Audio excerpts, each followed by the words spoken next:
Hello, Virgo Ascendant folks. This is your summary of the new moon partial solar eclipse that's happening tonight, Pacific time, on August the 11th, early morning, the night of August 10th or August 11th here on the west coast of the United States. New moon partial solar eclipse in Leo. And this is for Virgo Ascendant folks. I'm sorry, there's someone like downstairs a little bit further away who is talking away loudly on their phone, but if you can't hear it, good. Otherwise, it's a soundtrack. I want to get this video done. When I talk about Virgo Ascendants, I mean Virgo Ascendants from a Western tropical perspective for anyone who is following that or is interested in that. So it could be that if you follow Vedic or Jyotish or sidereal zodiacs, you could be a Leo Ascendant. So and everyone wants to be a Leo Ascendant. So just bad news. You're a Virgo Ascendant as far as I'm concerned, and that's what we're going to go with.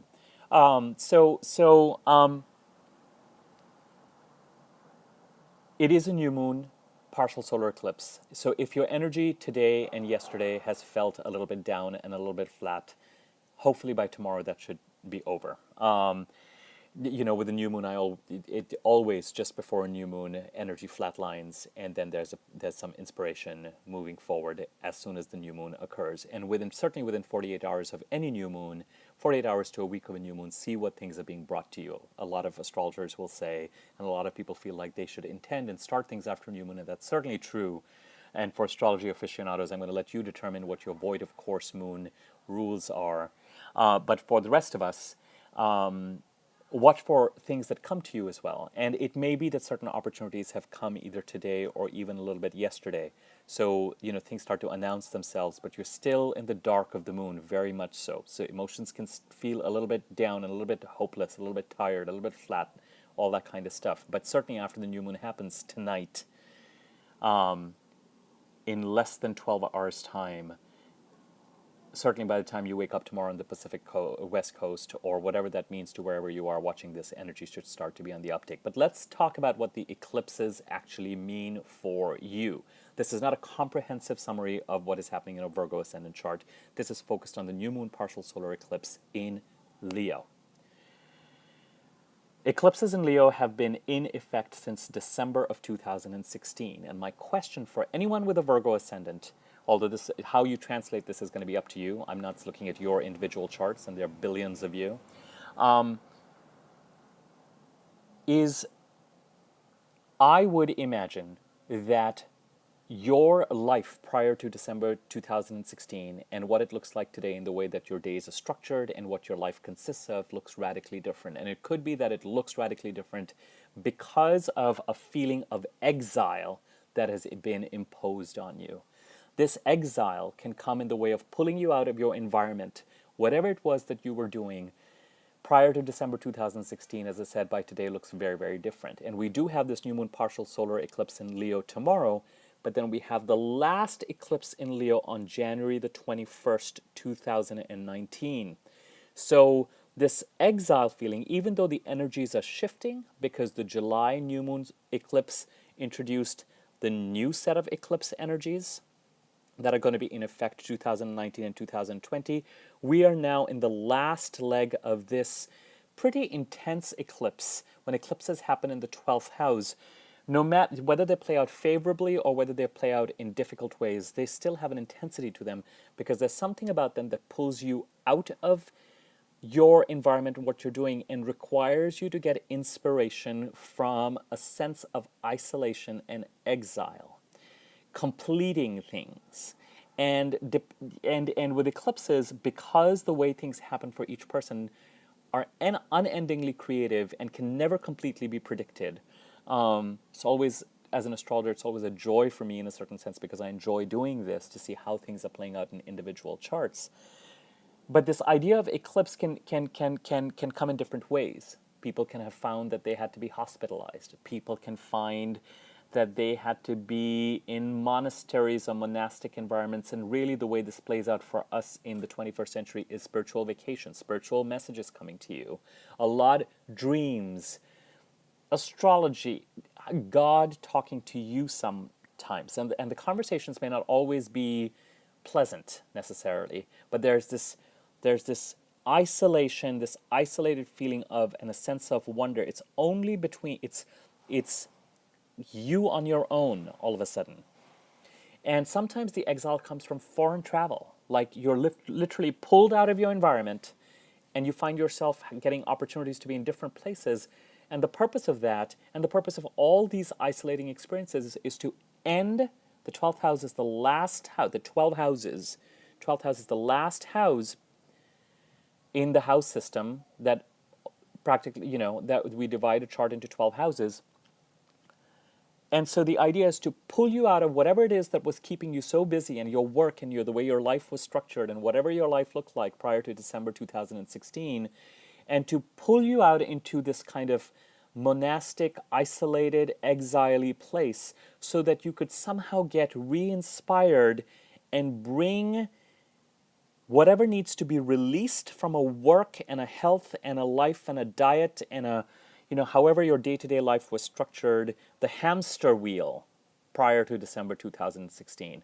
You needed to be pulled out of it so that you can take whatever inspiration and whatever it is that this isolation gives you and then bring it back to whatever it is that needs to be released in this work environment. Is it an attachment to something? Is it a work environment itself? It doesn't have to be, what needs to be changed? With exile, with eclipses, always ask the question, where it is that you think Spirit is trying to take you, and what are you resisting? Because the nature of the change is such that we can be resisting things. And certainly the eclipses, and indeed the chart orientation for Virgo ascendants, has been on the heavier side. That is going to start to change and is already changing since July. So that's the good news. But and opportunities should start to come your way through socialization and through networking, and certainly over the next 3 odd years, there's an opportunity for greater focus in terms of your work and your career and your place in the world and all that kind of stuff, even though, at any given time, there are heavy energies in the chart as well. With eclipses, them being the most sort of significant astrological events in anyone's chart at any given time, there are other events at play as well. Saturn in the 4th house for astrology aficionados prior to December 20th, 2017. For so many Virgo ascendants, challenges in the home and family, or the health of the mother, or whatever, so you could have this kind of exile or needing to be pulled out of your immediate environment or the hamster wheel that you're on, and then other energies could come in to interrupt that. Sometimes they form a coherent narrative. Whatever's going on in the 4th house, whatever's going on with the health of the mother or home and family related issues somehow add to the sense of isolation and pulling you out of your work environment. And then sometimes it's just unrelated, and it's just like, wait a second, I was here, and now I have to deal with this, and now I have to deal with this, and now I have to deal with this. The energies are changing. But you have this final 6-month odd leg now, after August the 11th, of really tying up whatever it is that this intense need of reflection. When we say God talks to you in the 12th house, as opposed to you talking to God, which happens in the 9th house. When we say God talks to you in the 12th house and you're required to be pulled out, either hospitalized or intense spirituality, or really getting in touch with a sense of connection to spirit of the universe, or whatever it is, and in other cases, in more practical or tangible cases, foreign travel, being pulled out of your environment, long distance travel, it doesn't have to be foreign. You could be in, I'm making this up, you could be in Philadelphia and all of a sudden you find yourself in Santa Fe, or you could be in Philadelphia and all of a sudden you find yourself in Charleston. It doesn't even have to be that long, even LA to San Francisco, something that pulls you. The important thing is being pulled out of that hamster wheel that you were on prior to December 2016. And you have to lean into this sense of isolation, whether it is playing out in positive and exciting ways or not. And it is isolated. So even if you find yourself in a situation or a place that feels positive, you're still on your own, and the inspirations are coming from this quiet, solitary place. It's between you and spirit. In negative or challenging cases, it can often feel like we are somehow imprisoned, because prisons fall in this part of the chart as well. So since December 2016, and the dates when the Leo eclipses were most active are December 9th, 2016 to February 9th, 2017, July 21st or so, but certainly August 21st or so, 2017 to October 21st, 2017, and then November 30th of 2017 to January 31st, 2018, and now from August the 11th. And when we look at the August 11th solar eclipse, I've already given you this timeline. I've already given you this timeline to January 21st of next year when you have the full moon lunar eclipse in this part of the chart. The final leg, guys. The final leg. The final leg. Okay. Of completions. The final leg of exile. The final leg of this intensity. The final leg. And so for people who've really been dealing with this in a harder way, and everyone has been impacted in this, I can't, I have seen Virgo ascendants for whom this has actually been positive, but even they would argue that they have found themselves in places where they feel very alone. The final leg. So the question here becomes, out of all this reflecting, this is where, August the 11th, pay attention to the October 11th date as well, the week before, the week after that. Because sometimes I find with a solar eclipse, energies can happen around the new moon. Now, a new moon will always bring you an influx of energy and inspiration, and you'll be able to move forward from the flatline feeling just prior to a new moon, like today and yesterday. But as far as the eclipse is concerned, look for whatever's starting to grow over the course of 2 months, and look to things that happen around October 11th as well. The week before, the week after. Sometimes that's when the signs come. And then with the January 21st lunar eclipse, look to November 21st, 2 months before. I'm telling you, I have seen the 2 month, there's something about this weird 2 month date. I don't know what it is, but I see it time and time again. So the question then becomes,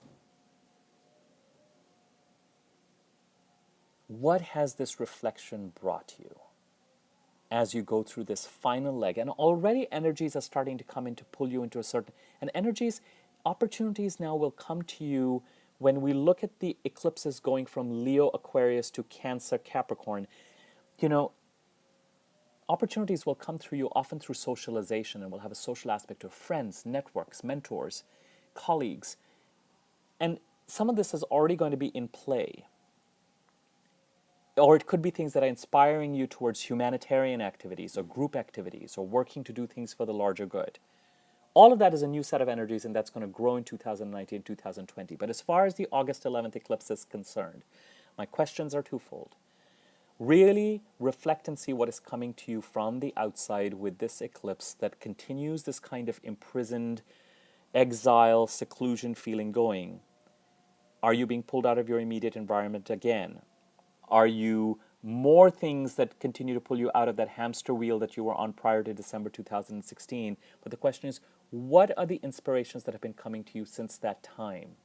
What does the universe want you to get? What messages does the universe want you to get?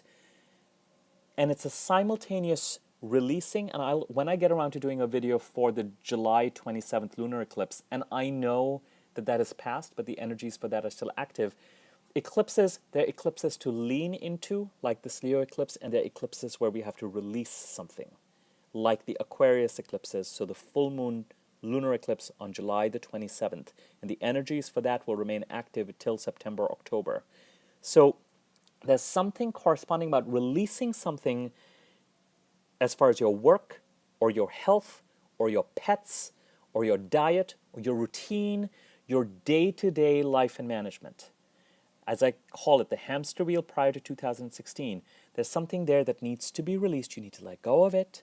And sometimes you have to let go of something physical, like a job, like a health issue, like a diet, like you're eating or consuming something, or working out in a way, or not working out enough. But sometimes it is an attachment to something. It could be an attachment to how other people show up at work. And the moment you let them be who they are, the moment you release your attachment to how you think they should be, or how things should be, it frees you up. So you're not releasing anything physical, you're releasing something emotional or an attachment to something. It could be an attachment to something that is somehow impacting your self esteem. It's a belief that you're holding on to that needs to be released. Oh, I'm not good enough to do this, and I'm not good enough to do that, and I'm not, is it something like that? Do you need to invest more in terms of self care? So, the question I would ask with this new moon, especially as you go through this process of the new moon tonight, partial solar eclipse, looking 2 months ahead, and then looking towards that January 21st full moon, lunar eclipse, the solar eclipse tomorrow and the lunar eclipse on January the 21st. The question I would ask is this period of isolation, that even for those Virgo ascendants for whom there's been some joy in it, this period of isolation, what is it what inspirations are being brought to you that could actually help you, that you could incorporate as there's a greater spotlight or increase in opportunities in your work life and career over the next 3 years? Number one. And number two, what is this corresponding messages coming in through spirit, from spirit in these isolated moments? And what is it that needs to be released that was on the hamster wheel prior to December 2016 so that you can continue to move forward? These are mysteries that only you can solve, really, in terms of the eclipses and what it is that's coming and all, what it all means, and trying to piece some of the stuff together. And the next 6 months should help clarify that even more.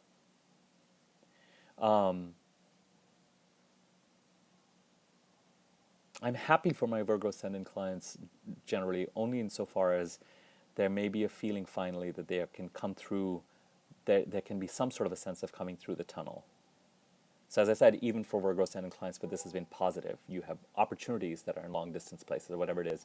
There's something now that can start to pull you forward over the next 3 years more into the limelight. But there is something here, this thing of things that need to be released, and 6 more months of information coming, this isolation and the inspiration that's coming in from a place of reflection, from a place of spirituality, from a place of needing a timeout. Also, you may have found, I'll make this the final point because this is actually a pretty lengthy video. Reflect on any behind-the-scenes activities for those people who've needed to do that in terms of endings over this time since December 2016. What have you needed to close the curtain on and do some moving around so that you can feel in the best possible way? These are things that you feel you need to do so that as curtains open, and they're starting to, you can move forward feeling really safe and secure. If some of this behind-the-scenes business has been shady, I will warn you that with eclipses in the 12th house, especially over the, keep to the straight and narrow. So with eclipses in the 12th house, things can get revealed. And you may think that you're covered and protected, but you are not. This doesn't happen often. So I'll give an example, and we don't know where this is going. But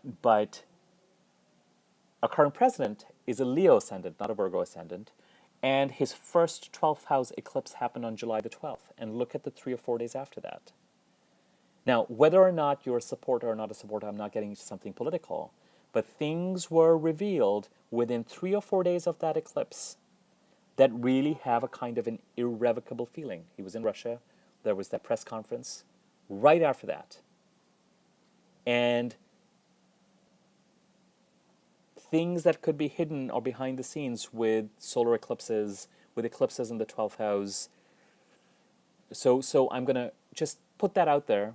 The vast majority of people are not indulging in this kind of stuff. But one way, let me shift the energy a little bit, one way in which 12th house eclipses can be positive if you're having to do behind-the-scenes work is you may feel that there's a certain amount of homework. Because it's the place of endings, you may feel like certain things, thank you, Natalia, yes, they should have. No, not really, actually. Whatever happens there, it just needs to play out. So the bottom line is, if if there is a feeling of, as inspirations are coming in, if you feel like there's some aspect to these eclipses or the energies since December 2016 where the slate has needed to be cleaned, or things that are ending have that quality of the curtains need to be closed and certain things need to be, the furniture or the scenery needs to be shifted around behind the scenes so that as they start to open, everything is in place, then that could be indicative of these kinds of eclipses too. In which case, as I said, just keep to the straight and narrow. Because sometimes we all have things we need to clean up and sort out and dust and release and purge and shed, and so we feel lighter and cleaner and clearer as we move forward. Okay, that's a lot. And I will leave it at that. These energies show up in different ways in each person's chart. Please feel free to subscribe to my channel, like the videos if you like them, leave comments if you like. I'm going to, by the time I'm done processing the video, in a couple of hours, I'll add my email address and stuff in the description area. If you're interested in a reading or consulting or have any questions, you are welcome to reach out to me. I'm happy to help you interpret where these energies are playing out and how they're playing out in each individual chart.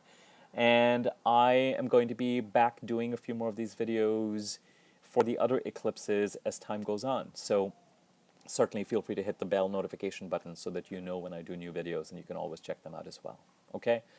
Best wishes to you, and I will talk to you guys soon. Thanks. Bye.